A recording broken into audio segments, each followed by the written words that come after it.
Hello everyone, it's Sal. How you all doing? And welcome to another episode of Devil's Digest. I hope you're all doing good. I hope you're doing fine on this Monday afternoon, guys. It's only Monday. It's only Monday. We love Mondays, guys. We love every day, of course we do, guys. But thank you everyone who's joining me today. You absolute legends. Really appreciate you joining me on such short notice. It is very important, guys. Thank you, guys. Really appreciate it. Now, let's get straight into the news in regards to Manchester United, of course. Kobbie Mainoo is the talk of the town over recent days, recent weeks, recent months, in fact. And to be honest with you, is he being treated fairly? Now, Kobbie Mainoo has not been in the Manchester United team. He did come on as a substitute against Chelsea, of course, replacing Bruno Fernandes. But is Kobbie Mainoo going to show the amount of patience that is required for him to eventually squeeze his way into that Manchester United team, of course, guys? Now, what is going on with Kobbie Mainoo? Rumor is Kobbie Mainoo is being made as a kind of make weight for a swap deal with Real Madrid. Of course, I spoke earlier about Frederic Valverde, who could possibly be used as a swap deal. Mainoo and a swap deal with Frederic Valverde. Frederic Valverde, although is a 130 million euro player, Manchester United could quite possibly do a swap deal with Real Madrid plus 44 million euros, guys. Now, what do you all make of that? Now, Manchester United, of course, that would kill two birds with one stone. If Man United managed to get Valverde, what happens to Baleba? Rumor is circulating Manchester United want two midfielders, not one. They want two midfielders going forward, guys, because obviously we are very short, and we could be losing Casemiro, and we could be losing Ugarte. Ugarte is another one that could be out the door this summer, guys. So we're gonna have to wait and see and play that one by ear, guys. Another possible swap deal could involve Camavinga, Real Madrid's Camavinga, guys. Another player that has been the interest of Manchester United, a French international, of course. Very, very good player. Would you go for that swap deal?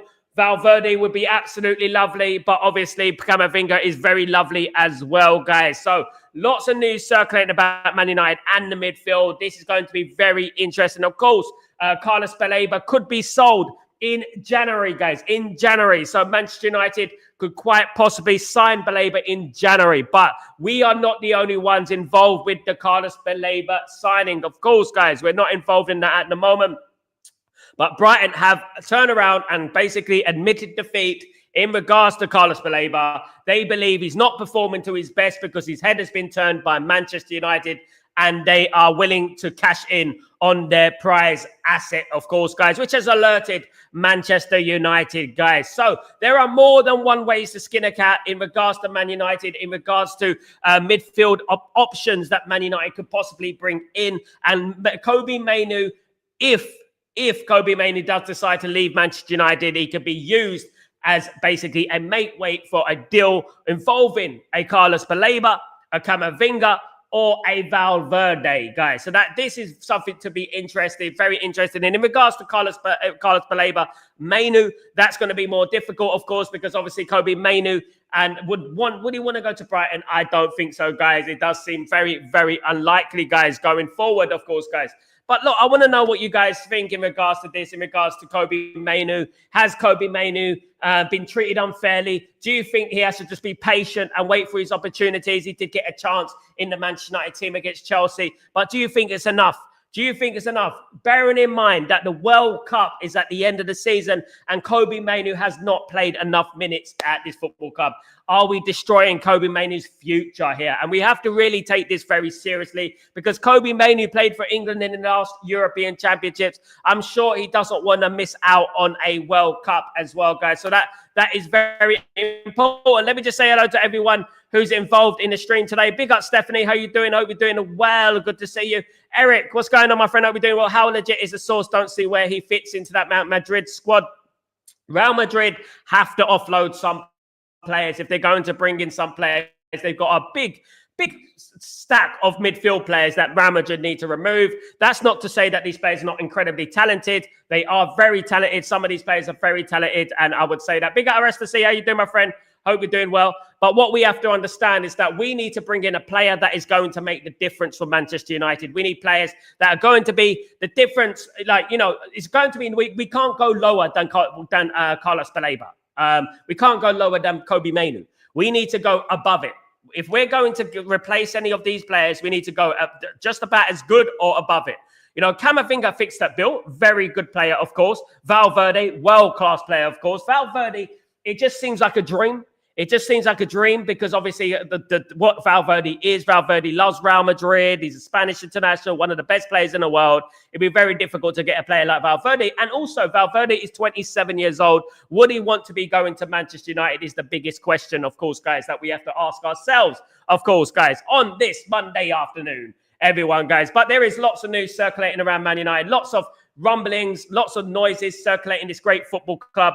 And we need, you know what, we need to differentiate between the bull and the facts, guys, absolutely. But one thing for certain, that this Kobbie Mainoo midfield swap deal could be a thing because Man United obviously would like to save a little bit of money on that deal, guys, if you know what I mean. However, when you think about a swap deal with Kobbie Mainoo and another player, for example, Valverde or Camavinga, it does affect the FFP and PSR because Kobbie Mainoo is a homegrown player. And that could affect the PSR and FFP as well. So that needs to be taken into account as well, guys. Of course, it does. But would you go after Camavinga? Would you swap Kobbie Mainoo for Camavinga? Would you do that deal, guys?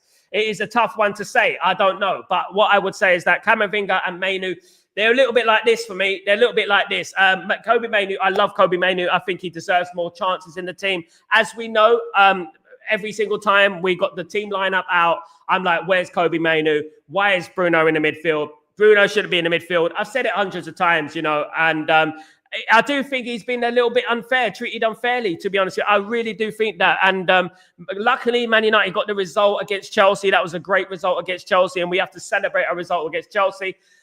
You know what? Even though Man United got the result, there's still a lot of negativity around, and that's unfortunate. You know, we can't just talk about football without it being toxic and negative. You know what I mean? At the end of the day, and that is what's going on at the moment. But as far as in regards to Kobbie Mainoo goes, you know, we're going to hear a lot more stories about this in the coming months, in my opinion. Glad to see the kind of neutral in terms of this. If he goes, I wouldn't mind too disappointed. Amram doesn't see potential in him, and I trust him in this. I trust Ruben Amram, although I think that Kobbie Mainoo has stacks of potential. He has stacks of potential. I think he's a very good player. The problem is that Ruben Amram wants to squeeze Bruno Fernandes into that midfield position that we all know won't work long term. I know it won't work long term, and that's the problem, of course, guys. Big up, Sanjay, how you doing? Hope you're doing well. Really good to see you. And I think this is what we have to understand. We have to accept, you know, that Ruben Amram has his way, and it's either his way or the highway. He did say, not even the Pope would change my lineup. Not even the Pope would change my tactics. That's what Ruben Amram said, of course. So that is very interesting. Just checking in for a few minutes from the office. Big up, Sanjay. Hope you're doing well. Welcome. Thank you so much for joining me. Absolutely good to see you. Of course, yeah, look, you know what? I'm a bit like, you know what? If it's good for Kobbie Mainoo, if it's good for Kobbie Mainoo's future, then I'm all for it. Although it will be a miss for Manchester United because he's a very talented player. You don't go from a very talented player to a poor player overnight. That's not what happens at the end of the day. Johnny, no, I'm sorry, but we can't be trusting Amram on this one. Mainoo is one of the most talented youngsters in football. He's also never said anything negative about the club or anything. He uses his agent, Johnny. He plants seed in the media about the contract. I think the contract situation harmed Mainoo somewhat. The 200 bags a week that Kobbie Mainoo and his agent were requesting, of course, did obviously affect Ruben Amram's thoughts on Kobbie Mainoo because Kobbie Mainoo was playing at that time. What I would say is this, right, is that I wouldn't sell Kobbie Mainoo. I wouldn't swap Kobbie Mainoo because I believe he's a better midfielder than what we have at the moment. I think he's better to have Kobbie Mainoo in there than Bruno Fernandes in there.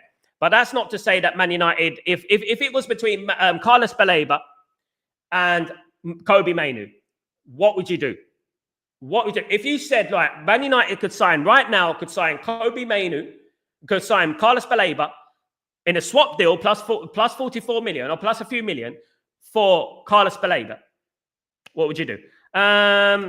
If we let him go, so Amran can carry on his Bruno experiment, then it might finish me. To be honest, I think he's already finished you, Johnny. Baleba, big up Baleba. This is the thing that people, if it was between Kobbie, Mainoo, and Baleba, and would you do that deal? You know, it would be great if we had Kobbie, Mainoo, and Carlos Baleba. Of course, that would be much more beautiful, wouldn't it? If we had both of them in the team, that's what it's all about. That would be great, of course. As to say, if it's a good deal, then yeah. I mean. At the end of the day, if it's Carlos Baleba, Kobbie Mainoo, I'll do the deal. I would. But however, I would like us to keep both because I believe that both should be at the football club. I think that the combination of Baleba and Mainoo would be very good. Of course, it does depend on Carlos Baleba because Carlos Baleba's had a very poor start to the season. Obviously, rumours circulating that his head has been turned in regards to Manchester United. He's got Manchester United on his brain, basically. That's what's going on at the moment. Got Manchester United on his brain, and he can't forget about Man United. Of course you wouldn't. He's only playing for Brighton and Hove Albion. We all know that Brighton and Hove Albion are a selling club. That's what they do. And they're going to try and get as much as they can in regards to that. But Brighton have admitted defeat in regards to Carlos Baleba staying at the football club. It does, you can't keep an unhappy player. I said it before the season. You cannot keep an unhappy player at the football club. It doesn't make business sense. It doesn't make sense on the pitch or off the pitch. At the end. Good afternoon, Garrett. How you doing, my bro? How you doing? It's good to see you again, of course. I say Kobbie is a great player, but I feel like he's a bit disloyal to the club nowadays. I don't know, though. That's just my feeling. Look, at the end of the day, what I would say about Kobbie Mainoo is that he's never come out in the media and he said anything solid. He's never gone on social media and criticised the football club like some have done. He's never taken pictures with Garnacho and people like that. Do you know what I mean? And I admire Kobbie Mainoo for that, and I respect Kobbie Mainoo for that. I respect him for that because he's not one of those people who cause havoc in the football club. There are players in our football club right now who cause havoc and who cause chaos. If you take a picture with Garnacho after the final whistle, that it's going to cause chaos, isn't it? It's going to cause chaos. Kobbie Mainoo's never done that. Are we back? You have too much. You have too much time, it seems. Lol, big up, Sal. A very good afternoon. It's my job, fan. I work in football, brother. It does make me wonder, and I get paid for it, fan. You know what I mean? Try and having a job where you don't have to answer to anyone. You do your own thing, mate. It takes a talent. It does make me wonder, though, what is Amran's actual plan on this? Because we all predict Bruno to leave the summer. But if Mainoo leaves as well, this is why I've been talking about Manchester United two signings for Manchester United. This is why two midfield signings are imperative this summer. I think Man United need to bring two in. Now, the talk obviously is Carlos Baleba. Elliot Anderson, of course, is one of those players as well. There is an array of midfielders that Manchester United are interested in. But obviously, if they do sell Kobbie Mainoo most likely will be a swap deal. So basically, we'll be getting another player in rather than just getting rid of Kobbie Mainoo and won't have a replacement for him. I'm suspicious as well, Irfan. Could you argue that Bruno's been more disloyal than Mainoo? Bruno was liking Sancho too. I agree with Johnny 100% here, Arastasi. We don't want double standards at this football club. I don't want double standards at this football club. I don't want any of that, because at the end of the day, what Bruno Fernandes did as a captain after the game against Man City was unacceptable, throwing Lenny Yoro under the bus. And this is disloyal, and I think we need to look at that as well. This is the type of culture that Man United need to get rid of at this football club. We really do, at the end of the day. Joe, where you can express yourself, absolutely, and build yourself. But I've been self-employed for a very long time, music industry, everything, mate. Sal, I know the World Cup is coming up, but he needs to be patient because Bruno is leaving next summer. I do believe he needs to be patient. Obviously, the Bruno thing is not guaranteed, Garrett, at the moment. Bruno's still a Man United player and stuff like that. It's not guaranteed. But obviously, he does need to be patient. And I would urge him to be patient because he did come on the pitch against Chelsea. He did come on in place of Bruno Fernandes. So that does mean that Ruben Amorim is thinking about him at the end of the day. Araste, it is not loyal, in my opinion. I feel like it's ego. It is loyal, unloyal. Arastasi, it is unloyal if you go behind the club's back and speak to the media. That's disloyal. I mean, if you go behind your back and cheat on your missus, that's disloyal, right? Right? That's disloyal. He went behind the back and spoke to the media. That's disloyal. I think you need a lesson in disloyalty, Aristasi. You need a lesson in that. Kobbie, he is a good player, but still young, and he still needs to learn, of course, guys. Absolutely. Absolutely. Tucha Mendy, sorry for the spelling, but he is a good replacement. Tucha Mendy is a good replacement. Man United looking at Camavinga at the moment. I like Tucha Mendy. I think he's a great player. Be fantastic Man United manager to sign Tucha Mendy, but nothing in regards to Tucha Mendy at the moment. Real Madrid are looking to rebuild their midfield. Some players have not worked out for whatever reason, but we have to be very careful, guys, in regards to this. We have to be careful in regards to this. Ephraim, good afternoon, Sal. We need to keep him if he wants to go. It's understandable. This is what we have to understand. If players want to leave this football club, we have to understand that they want to leave the football club, and we just have to open the door for them and say, there you go, you can leave the football club, because we need players who want to play for this football club. But at the same time, we don't want to stay disloyal to our philosophy of who we are as a Manchester United football club, you know? To be honest, I think a super chatter on the United stand has made me even more annoyed than I usually am on stuff, like, because the guy tried comparing Mainoo to Rashford's situation. No. I mean, some people just talk a lot of nonsense. Marcus Rashford has been a toxic influence at this football club for a very long time.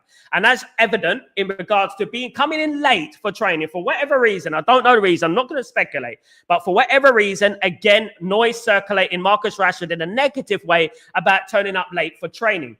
This is what we're talking about, at least with Kobbie Mainoo, regardless of his agent. Agents are always a problem. We know with Pogba, Mino Raiola, and all them people. You know, God rest his soul. That, you know what? Mainoo has been incredibly professional throughout. He hasn't gone to the media. He hasn't mumbled things to Twitter and Instagram and things like that. He's actually done his job.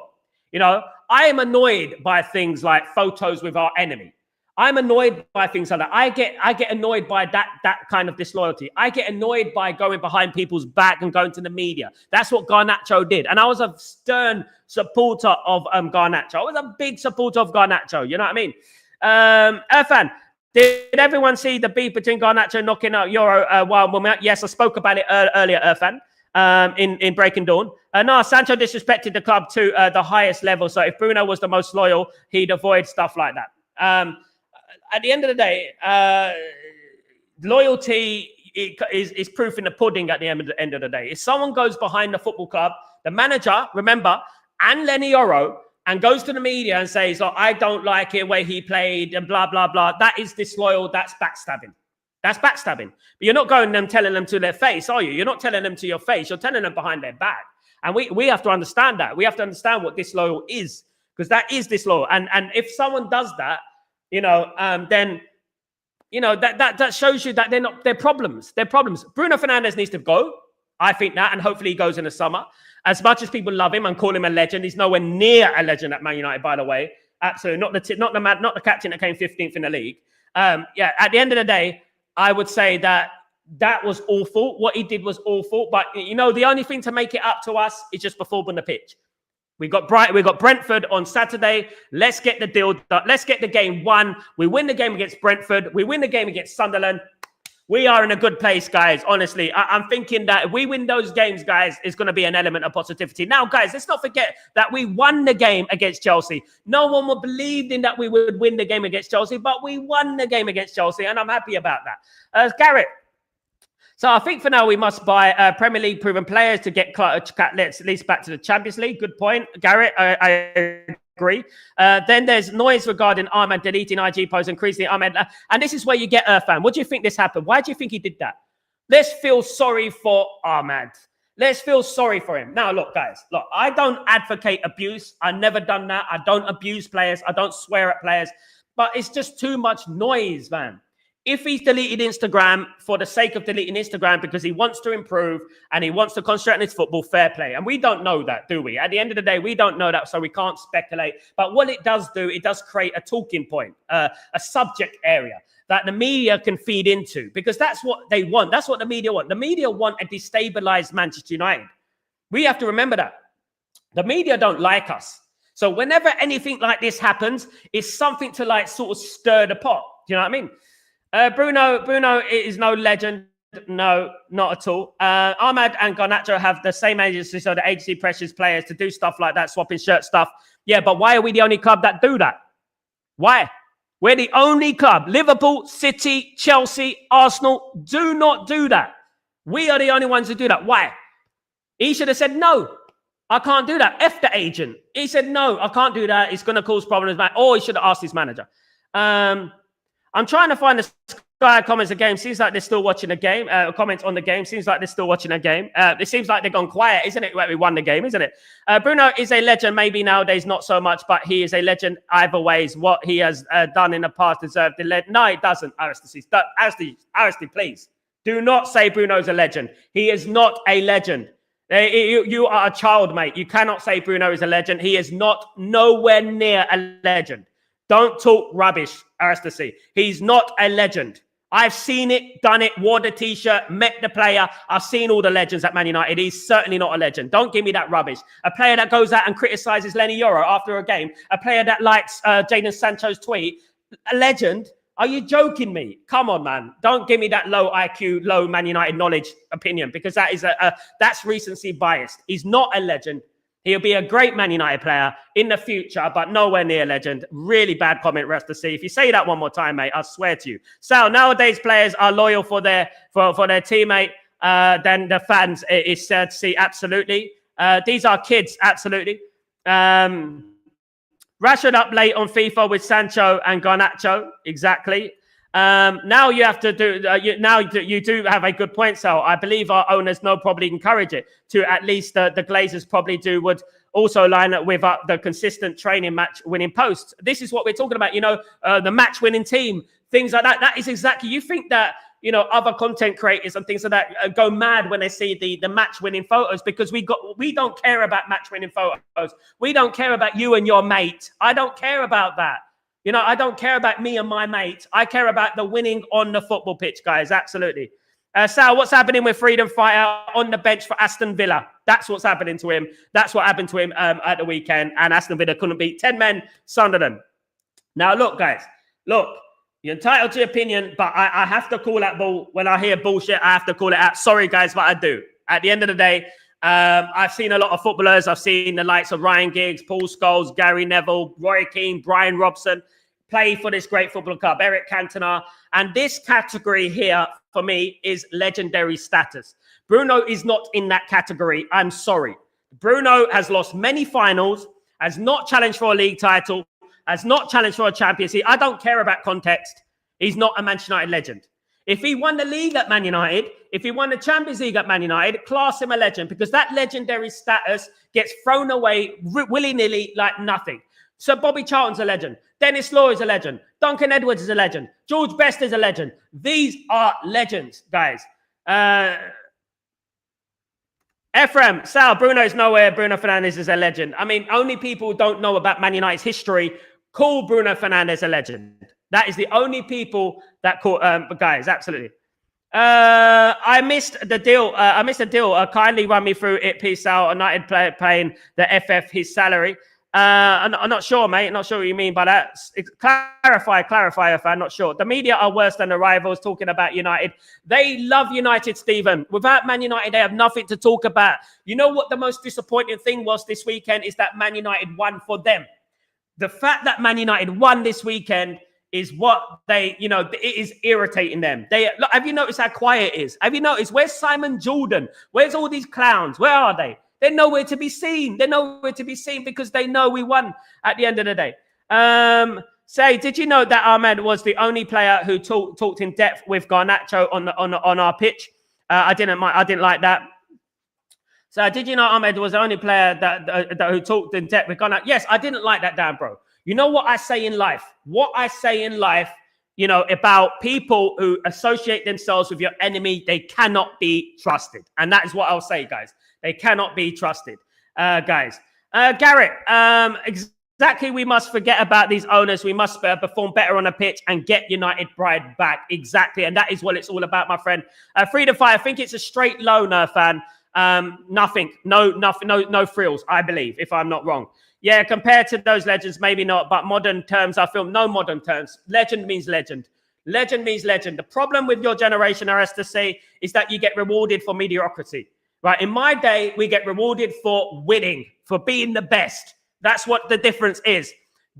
Let's keep the legendary status to what it actually means, right? Because I can't put two people in the same category at the end of the day. Especially, I can't put Cristiano Ronaldo in the same category as Bruno Fernandes. So if Bruno Fernandes is a legend and Cristiano, what is Cristiano Ronaldo? Super legend. You know what I mean? Man United winning against Chelsea were definitely not in their minds. No, I knew Man United a window, absolutely. Ephraim, Sal, what we have to do to change the culture? Exactly what Ruben Amorim's doing at the moment, my friend Ephraim. Exactly what he's doing at the moment is basically trying to remove the players that are causing the bad apples or causing the bad atmospheres at the football club. Now, guys, this is why I got so annoyed with Ahmad. This is why, because I like Ahmad, right? I like Ahmad, you know, I like him a lot. He's a brother. I like him, you know. And the problem is that's why I got annoyed. I hold him to a higher standard, right? And when he done that with Garnacho, I said, what's the effing point of doing that? When he's on the pitch talking to Garnacho, did his agent make him talk to Garnacho, by the way, on the pitch? Look what Lenny Yoro did, just like Irfan reminded me. Look at what Lenny Yoro did on that pitch at the weekend. He came face-to-face with Garnacho. He completely ignored him and actually shoulder budged him, guys. Shoulder budged him. You know what I mean? Johnny, Brentford looking very mid this season too. Amorim should realistically be breaking that back win record. I want a performance though. Maybe Mainoo given a chance to cast red. Could be, but you know what? I got a feeling, Johnny. I got a feeling that Ugarte is going to play. I know, mate, but I got a feeling that Ugarte is going to play in this game. Man United should be beating Brentford. There is no excuses about it, Johnny. No excuse about it. You know me, right? I said that on Saturday it was a must-win, and we won the game. Fabulous. There was a lot of problems in that performance that I would like to bring up, but I don't want to bring anything negative at the moment because we did win the game. I look at Chelsea were there for the taking. I'm looking at some of the passes that were made in that game that went wayward, and the bad decision making in that game was a problem. And it's not just Ruben Amorim; it's actually the players. Some of the players are greedy. They're greedy and they're not passing and they're not thinking about the team at the end of the day. Man United haven't had a legend since we last won the league. The last legend you could say for play for Man United, who was it? Carrick. I mean, obviously, look, since the likes of Vidic, Carrick, Giggs, all these players left the football club. I don't think there's been many legends. I'm just trying to think of a legend that played for Man United during, and not the obvious one who played under Alex Ferguson. Not the ones who played under Alex Ferguson. I'm not including them. A legend, there has been no legends. There's been no legends since Alex Ferguson left the football club. For me, in my opinion, there has been zero legends, guys. None. There's been players that you look at in the future with basically you look back with how do you say it, with emotion and say, oh, he's all right. You know, he came at a tough time and blah blah blah. You know. Irfan, I don't trust Ahmad kicking his toys out of the cat is a red flag. I agree, Irfan. We're cutting the sauce off. Irfan, what we're doing, brother, what we're doing is we're cutting the sauce, the problem from the sauce before it becomes a problem. Because we've seen this before. We've read this story before. We've been down this road before, isn't it, Irfan? We're cutting the sauce off. We're cutting it off. We don't want no more of this nonsense that it is, of course. Change the culture is already emotion. It is. And we need to give it time. It is. We need to give it time. And I'm interested to see this season, the way this season pans out. But guys, let me just tell you something. And I love this community. And what I would say is that we're going to have a roller coaster ride this season. I got this feeling that it's going to be a roller coaster ride. And I really hope that it's a positive one at the end of the season. And I hope that we're looking back on this season with, with fondness, you know. Rasta C, if it were me, I wouldn't change the formation, but change the goddamn player positioning. I agree with that. Rasta C, Bruno should be a number 10 for me. He's going to play Ugarte. I think so as well. That fan, I think he's going to play Ugarte. Rasta, I hate when Man United being friendly with other players in the league clubs. It's just pride and glory fading away.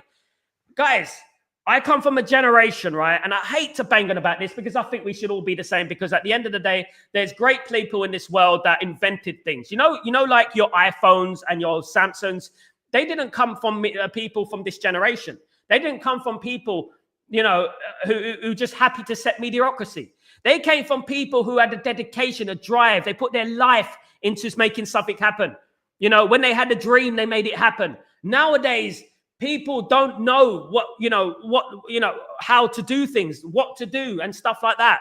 You know, and this is the problem. And it's like the new iPhones and things like that. There's no evolution in it. Since Steve Jobs died, there's no evolution in it.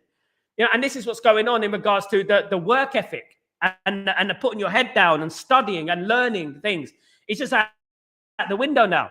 And we're celebrating mediocrity too much, guys. We're celebrating it, and it's out of hand. Johnny, big up, Johnny. I'm just gonna hope that for it to be Mainoo, because, bro, whenever I think about Ugarte, I get depressed.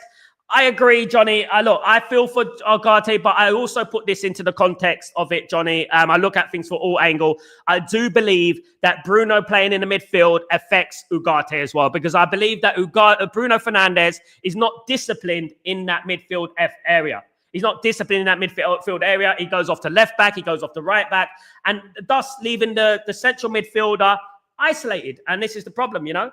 Stephen. Definitely, Sal. Where was the Gabby of Talk Sport? Like, I mean, where are they gone? Are they on holiday?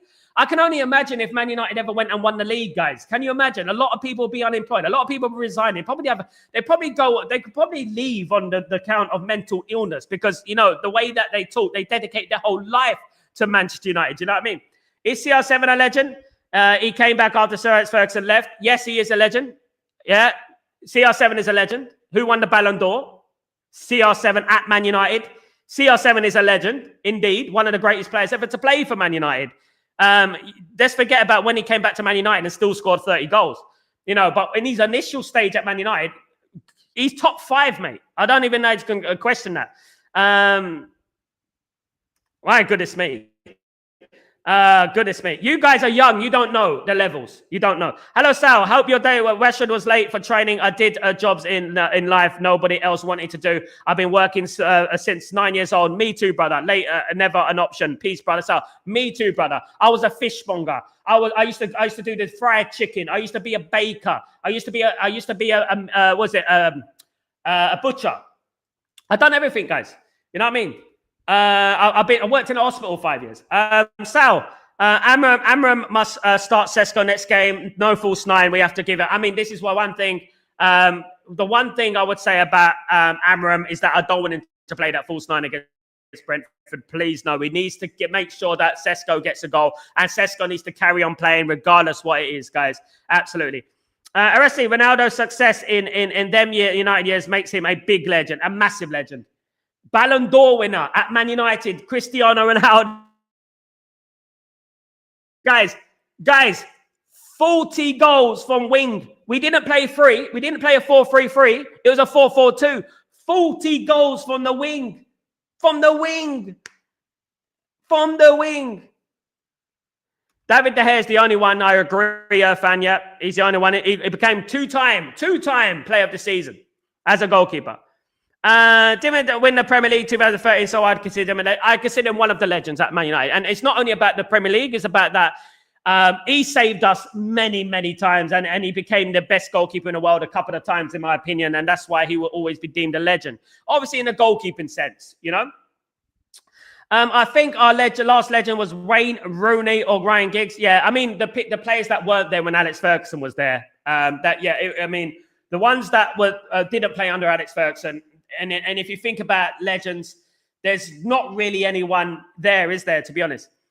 Joe, what's going on, my friend? Hope you're doing well. Good to see you. To be honest, it's not bad swap, and I would understand the swap if Mainoo was not performing. But the truth is, Mainoo is not getting chances. But if this still does happen, then Madrid is getting a CM. Yeah. Joe, I don't agree with it. Because I don't think that Mainoo's had a fair opportunity. I'll be honest with you guys. I felt that he would have played against Chelsea. He's not done that. And I don't think that Ruben Amram's going to change. Like Ruben Amram said during the press conference, not even the Pope is going to change my mind. And that's quite telling, isn't it? That's quite important. When you think about that, that's quite, he's not going to change it.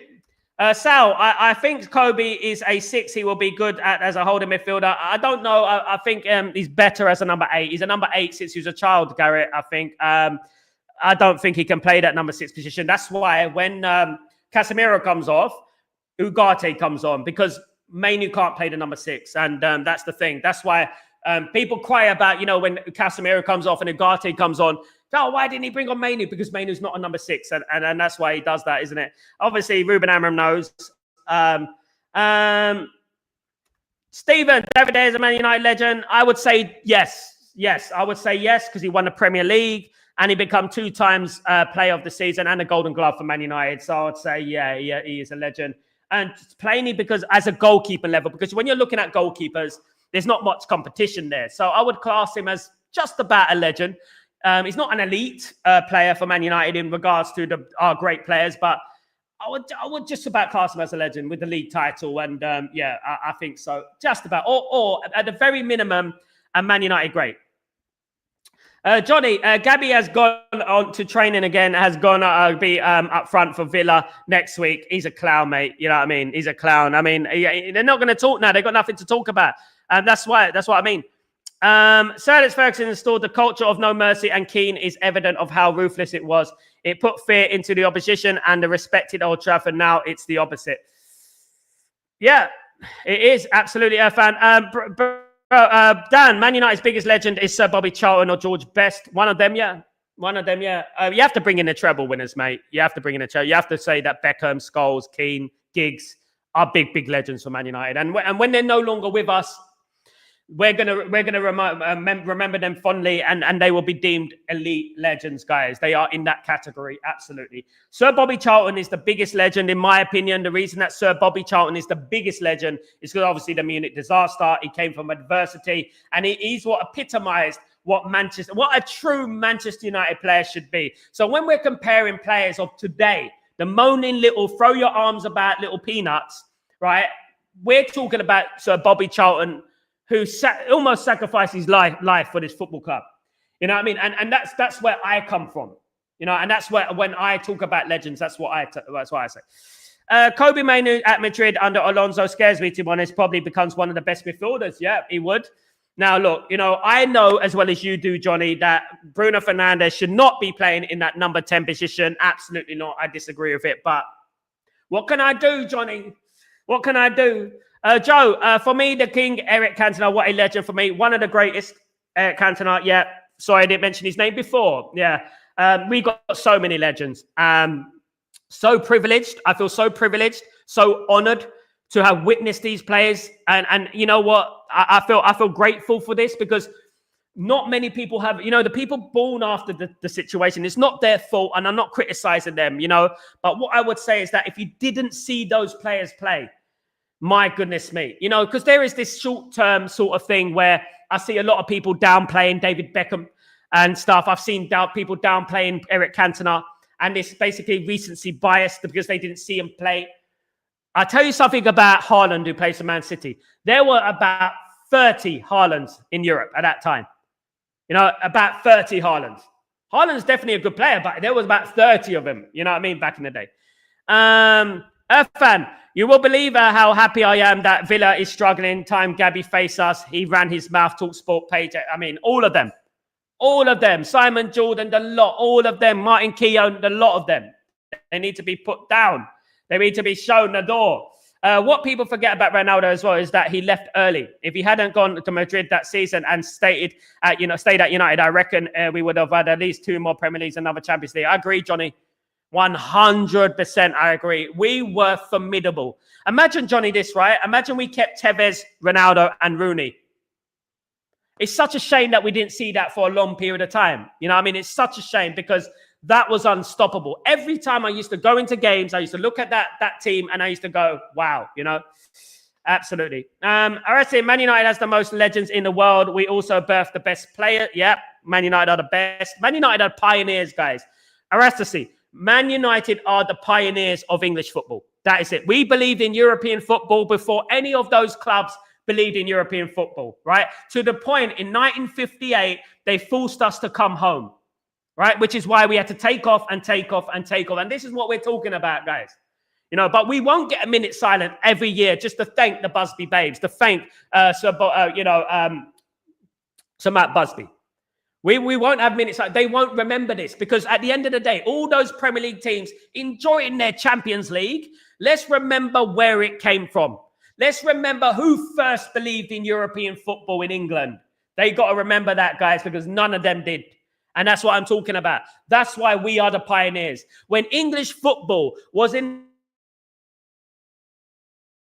the mud in the early 90s, the late 80s and early 90s, who put English football back? Who put English football back? Manchester United. I'm telling you. Big up, William. How you doing, my friend? Hope you're doing well. Good to see you. Hope you're doing good. Johnny, we didn't even get the best version of Ronaldo as well. Imagine if he was playing at the Madrid level for us. That 40 goals probably would have been even more. Imagine it, Johnny. Look, you know one thing I would say, and what I would go back from in regards to that period is that I think we sold him too cheap, bruv. I think we sold him way, way, way too cheap. When you think about it now, man, I think we took a very good offer, a very bad offer there. The amount of goals he scored for Real Madrid, man. That guy won. How many Champions League did he win them? United is hated forever. It's jealousy, fan. It's jealousy. And whenever I tell these people that we are the pioneers of the Premier League, we are the pioneers of the Champions League in England, they don't want to talk about it. They don't want to talk about it. They get defensive. Oh, stop talking about the past. It's not. That's not true. Actually, it was this team, it was that team. No. It was Manchester United are the ones who put the Premier League and English football teams on the map. Back on the map. You know what I mean?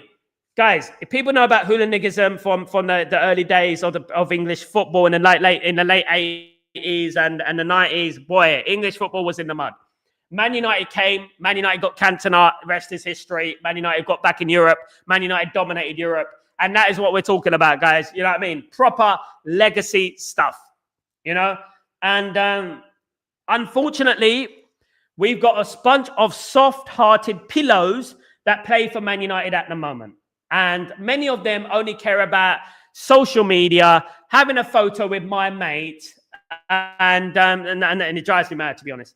Irfan, they thought got United owners bailed the Premier League and one or two teams who had financial problems. They forget everything.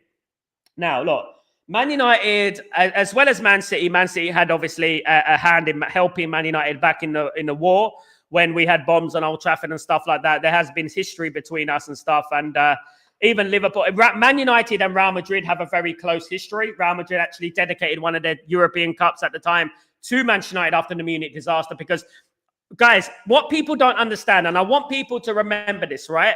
In regards to if Liverpool talk, Manchester United had the best team in the world in 1958, right? They had the best team in the world. Manchester United still won the European Cup in 1968, okay? Despite what happened to us in 1958.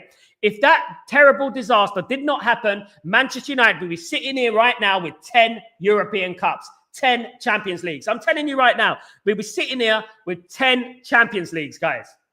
I don't want to hear about Liverpool's who won it 6 times or 7 times. I don't care.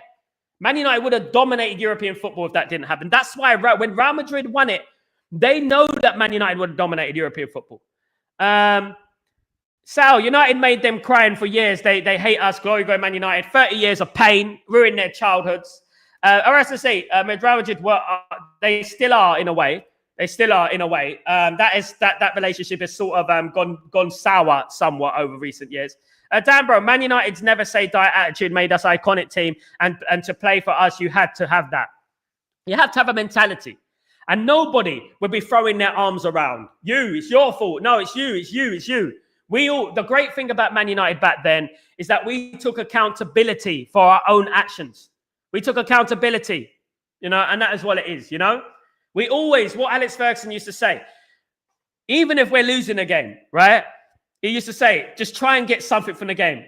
No matter what, get something from the game, because you never know, that point at the end of the season might be the difference between you winning the league or qualifying for the Champions League. That point, or the goals as well. Goal difference might come into play. And Man United have lost leagues on goal difference, Donna, hello, handsome boy. Hello, how are you? Thank you for your compliment. Dada, how you doing? I hope you're doing well. Only Man United existed in England. The rest weren't even born yet till nowadays. Absolutely. Great history of the club. Great club. I got hooked in 1980. Big up, fan. Sal, you put in tears in my eyes. We would be the greatest. Mate, people don't understand this. It's very convenient for everyone to forget about the history of Manchester United. It's convenient for them because they want to forget it. These people, these platforms, the Talk Sports, the ESPN's FCs, the Sky Sports, would not have a platform like today if it wasn't for Manchester United putting English football on the map. I'm telling you right now, if Man United left the Premier League right now, no one would care about the Premier League and will become a glorified Scottish League. And that's what we're talking about, 67 what? 68, mate. 68, Man United won the Champions League. Fergie times scared teams also. We didn't give in. Never say die attitude. That's what it was. A never say die attitude. And that's what embodied what Man United were. Stephen, the club should never give up mega deals to being average players again. Give it to players who deserve it and are world-class and IQ. The question, does United have the class players now like Liverpool do? You know what I honestly think? I think Man United do have the class players like Liverpool do. But you know what Man United don't have? This. Liverpool have always had class players. Even when Man United were winning the league titles and things like that, Liverpool had class players. Robbie Fowler, Stan Collymore. Jamie Redknapp, it's Steve McManaman who went on to win Champions Leagues with Real Madrid, scored in the final and things like that. They had Patrick Berger. You look at their team, and obviously Sami Hyypiä and players like, they always had great players. But what they didn't have back then, what we had was this. Now it's the other way around. Man United have great players, but we don't have this. This is why Liverpool win the league. Because Liverpool are scattered with a number of players that have been there, done it, and won the T-shirt. You think about the players in that Liverpool team have won league titles now, have won the Champions League. A lot of those players have witnessed success. Our players have not. They've witnessed cup success, FA Cup here, League Cup here, but the proper major trophies, they haven't done it.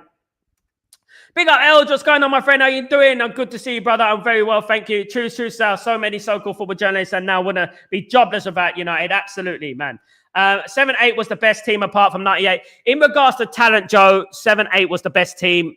In regards to spirit, determination, never die, say attitude, 1999. Two different ends of the spectrum, two different times, both very, very good players. Both the two best teams English football's ever seen. And don't let them tell you about Arsenal in 2004. Because Arsenal drew 16 games that season and lost to Man United in the FA Cup and lost to Chelsea in the Champions League. Don't tell me about that. The 98-99 team, the 2007-2008 team were the best in Premier League history. Period. Absolutely. Sal, remind me of a journalist who made sure we don't get Qatar in. There were a few of them. Some of them have blocked me, mate. He got so much. Remind me who that journalist was who made sure we don't get Qatar in. We got so much attacked. He had to leave Twitter. I've forgotten his name. Crofton. There's one called Crofton, and there's another one. I've forgotten his name because he blocked me. He blocked me a long time ago because he couldn't answer my question. He was talking about the Middle East, and he was talking absolute crap, right? I've been to Qatar, I've been to Oman, I've been to the UAE, I've been to everywhere in the Middle East, right? And I live in the UAE at the moment. And he was talking absolute nonsense out of his backside, basically, and basically just try to urge Man United away from, Qatar. And I've forgotten his name. Goodness me, it's on the edge. It's on the tip of my tongue. Liverpool give me K-pop vibes. Big up to see. The only reliable source is Stretford Post. Thank you, Rest of Steve. Love you, brother. Thank you, man. And no one cares about Arsenal, and they will finish second again this season. They're not going to win anything. I don't even think they'll finish second this season, Joe. I don't think they'll finish second this season. I think they're going to struggle. They were very lucky yesterday not to lose. They should have lost. They should not have beaten Man United as well. Very lucky against Man United. We dominated the game, as we know. We dominated that game. Guys, absolutely. And look, Man United are not far off. This is why I did say that don't overreact. We shouldn't overreact. We're 2 points from 3 points from fourth place. You know what I mean? Arsenal fans laugh at us when their trophy cabinet is empty.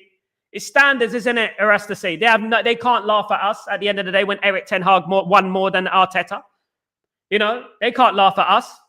You know, at the end of the day, Jose Mourinho won more in 1 year than Arteta did in his whole bloody 5 years at Arsenal. He spent $1 billion to play corner kick football. To play corner kick football, he spent $1 billion. You know, it's madness, guys. And it doesn't get mentioned enough. It doesn't get mentioned enough. Pep Guardiola put 10 men behind the ball. Look, Man United have got a great opportunity.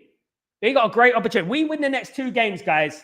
We've got an opportunity. We need to believe that we can do it because we got an opportunity at least to get in the Champions League this year. We can get in that top 5. But it's up to us, you know.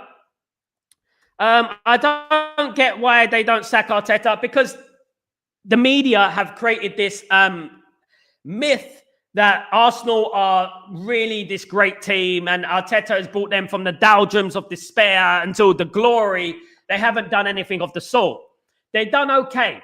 But Arteta will forever be a nearly man. He's a nearly man. He's not got the edge that you require to get past, you know, over the line.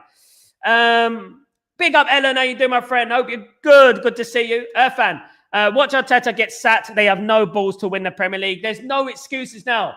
There's no excuse. They got their big striker. They got him there. What is their excuse going to be now? You know what I mean? Sal, exactly. We go on a winning streak. We're not far off, Garrett. We're not. And I think anyone who's writing Man United off now, you know, should watch another sport because I do believe that Man United can get in there. I do believe that. But the big thing for me, the most important thing for me is Saturday. Midday, Saturday, Man United against Brentford. Let's see what we do. Because if we lose to Brentford or we don't beat Brentford, then you know that we're back to square one. Joe, will we win Brentford and Sunderland? And if we can get a point against Liverpool away from home, then I think I'll be happy with that. I'll be delighted with that, Joe. If we get 2 draws and 1 win, great. Because we basically more or less played everyone. You know, we played Liverpool, Chelsea, Arsenal, and Man City. You know what I mean? So I would say great, but we need to win those games against the likes of Sunderland, against Brentford, against Everton. I would even say Newcastle and Tottenham and these type of teams as well. The Premier League's so difficult. It's so difficult, you know. West Ham, where we struggled recently. You know, we haven't beaten West Ham in a long time. You know what I mean? Properly. You know, at these time of things, we need to win these games. And does this team have the character to do that? You know, and it remains to be seen. We're going to find out on Saturday. We will learn a lot about Man United on Saturday. We will learn a lot about Man United. I didn't learn much at the weekend. De Ligt is the wall of a team. Shaw left the gate open. De Ligt is captain material. De Ligt is a captain. I love De Ligt. I think he's a modern day Vidic, in my opinion. A very, very good player. And he should be captain, in my opinion. I think he'll be a better captain than Bruno Fernandes. I've seen De Ligt. I've seen his motivational speeches at Ajax. I mean, the guy is an absolute G. We had a great run under Ole Gunnar, running up to Liverpool at home. The fans disrupted the game. We were on the damn roll, and I was confident we were going to beat them. Needless to say, we lost. The thing is, with regards to Ole Gunnar Solskjaer, is COVID year. And what does COVID year equal? It equals no pressure. And those players are playing without any pressure because there was no fans in the ground. And I don't really count that, you know, just like I don't count Liverpool's title, you know, and that time. I don't think really that we should be counting that. But what I would say is that, yeah, look, it had to be done. In regards to the protests, it's the only thing that caused the reaction from Glazers. That was. And I think we should have done it again and again, but we didn't. We did it once and left it. It was no point. Guys, referring to the home game, I know what you're talking about, Irfan. Before the Liverpool game, I was there, Irfan. Before the Liverpool game, when people run on the pitch as well. Guys, at the end of the day, I was there. The thing is that we needed to do it more than once, otherwise there was no point doing it. And that is my opinion on that. What's the point of doing it once and then disappearing and getting all giddy because you spoke to the Glazers? Is there a chance to win a play? Of course there's a chance for us to see. Leicester won the league and we're better than Leicester. Of course there's a chance. Where's the will, there's a way. Guys, there is always a way. There is always a way. I would urge people to believe it's not all doom and gloom. You know, there is always a way. There's always a way. Anyway, sir, enjoy, sir. Have a good day, fan. Take it easy. Yeah, I believe we can. I believe we can. You know, I believe we can. We can win a league. As if there's one thing I agreed with Jason Wilcox was that it's not if, it's when we're going to get where we believe, where we belong. And I believe we will get back to where we belong, guys. I really do feel that. I feel it in my soul. I feel it, really do, guys. Absolutely. I think Man United will be back to where we belong. I really do feel that. But it's going to be a slog, guys, and it's going to be hard because obviously the fan base, we got a noisy social media following who are intent on destabilizing Manchester United and things like that, you know, which is a big problem for our football club, you know. And I think that we need to try and stay patient. That's all I would say. Just try and stay patient, try and persevere a little bit, and let's see this through, I would say, you know. Big game on Saturday, like I repeat myself, it's a massive game on Saturday. Can't stress how important it is. I think we need to win that game against Brentford just because we haven't beaten Man City and we didn't beat Arsenal. So we put ourselves in a little bit of pressure. So if we go and beat Brentford, and I believe we will beat Sunderland, I think that Man United will have a good start to the season. That would be a good start to the season. Deemed a good start. A good start to the season. Not a brilliant start, but a good start. I have to say, the Chelsea game would definitely end up in history. The Chelsea game, if we win the league, yes, every game will end up in history. If this football club win the league, right, many of those players will be deemed legends because of how unlikely it is for Man United to win the league. The competition that is there. That Liverpool that spent $1 billion, right?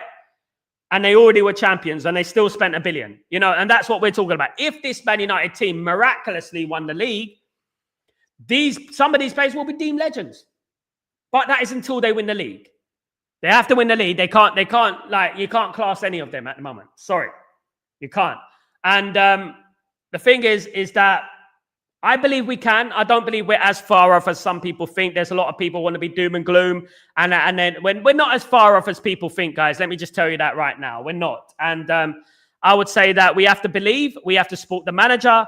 And until he's no longer the manager, then we support the next manager. And that's what we do, guys. You know, screaming and shouting in front of computers and things like that really don't do the trick. It really doesn't work. It's proven not to work. The amount of time screaming, threats, this, that, and the other, that hasn't worked, I've lost count. Constructive opinion at all times, you know, and that's what I would say. It's always about the constructive opinion and not going overboard, not being extreme in your opinions. Always try and be down the middle and call things as they are and always call the context as well, I would say. Joe, you never know what people say. It's our worst start since 92-93, but exactly. But look what happened in 92-93. Didn't we win the league? Yes, we did. We had one of our worst starts in history. I remember it, losing to Sheffield United. Do you remember that? Yeah, I remember that. First game of the season. Oh, good. We rode our luck a lot in that season. Obviously, the signing of Eric Cantona was an absolute game changer. Of course, it was the missing piece of the jigsaw puzzle back then, and it was absolutely amazing. And what typified that league campaign for me, and let me just bring back a little bit of nostalgia. What typified that league campaign for me was Gary Pallister's free kick. Gary Pallister's free kick at the last game of the season. Was it the last game? I don't think it was the last game. Might have been one of the last games against the Blackburn Rovers. An absolute brilliant free kick. And everyone thought that Ryan Giggs was going to take the free kick, but it was Gary Pallister that took the free kick. You know, what a time. What a time, guys. Absolutely a magnificent time. And yeah, we were written off at the beginning of the season. Alex Ferguson was under a lot of pressure, especially in 91. I mean, obviously in 91, we lost the league to Leeds. 92, sorry. We lost the league to Leeds and Leeds just about. And people are starting to write off Alex Ferguson, but we came close in 92, but then we won the league in 93. But we needed that bit of luck, didn't we? We needed that perseverance, you know? I never forget seeing Sir Matt Busby sitting in the stadium back then. He used to sit in the south stand in the stadium, you know? And I was sat literally yards away from him, you know? Unbelievable. When you think about it right now, unbelievable experience, you know, when I was a kid. I was 10 years old, 11 years old. It was a great time. Really was. Absolutely. And you never know, guys. One thing I would say about everything about Man United is don't give in. Never give in. And that is one thing that Alex Ferguson said in 98, 99. Never give in, guys. Absolutely. Thank you so much, Garrett. You absolute legend. And thank you, everyone who's joined the stream today. I will be back later on for Chatterbox. Don't forget to join me for Chatterbox, guys. It's going to be a good one. And please, guys, don't forget to subscribe to the channel, smash a like on the video, and also basically, you know, spread the word, spread the good word. And also, guys, drop in some comments, advice, anything, whatever you want, guys. Let me know, and I'll read every message and stuff like that. And you know what? I'm always welcome to feedback as well, guys. Very important, of course. Like this Devil's Digest, I used to do Devil's Digest. I'm doing the odd Devil's Digest every few times a week, just to see how it goes, guys. But I really appreciate everyone who's joined me today, guys. Have a great afternoon, and I will see you for Chatterbox a bit later in a few hours, guys. Take it easy. Peace.